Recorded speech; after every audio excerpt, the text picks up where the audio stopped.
For more on the Russian rallies, I'm joined by F. William Engdahl, researcher and author of the book Full Spectrum: Dominance, Totalitarian Democracy in the New World Order.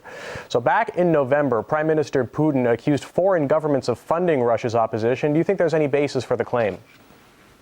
Oh, no question there's basis. It's documentable from the records of the National Endowment for Democracy, which is a Washington government-financed NGO that's all over the place in Russia. They're financing activists in several different cities in Russia.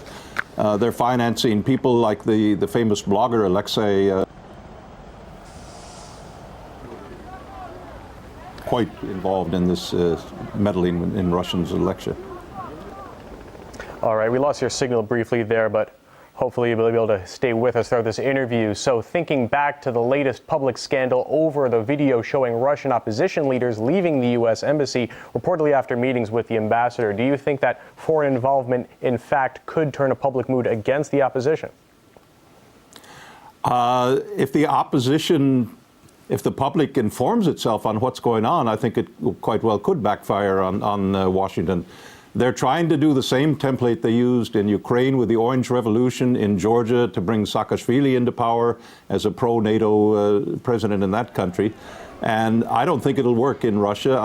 Whatever mistakes the Putin tenure has brought with it and whatever discontent is, I think there are a lot of things that have significantly improved over the last years since the time of the Yeltsin era.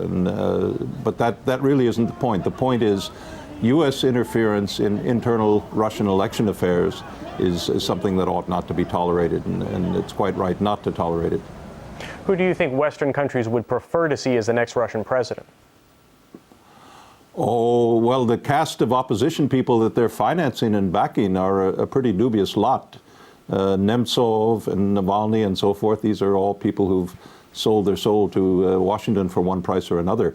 I think really their expectation is to create as much internal unrest in Russia as possible to distract the prospective new Putin presidency at a time when Russia is going to face challenges with the missile defense, with the destabilization of the Assad regime in Syria, the attempt to create regime change in Iran, and throughout the Middle East and Eurasia to try to divert any incoming Russian government from dealing with these crises. Now, do you think the latest rallies have any bearing on how Russia is being seen abroad? I don't think it's having a huge bearing. The Western media has so painted Putin black since his Munich speech in 2006, where he correctly identified the purpose of the missile defense program of Washington as an attempt aimed at Russia and a very strategically devastating attempt at Russia.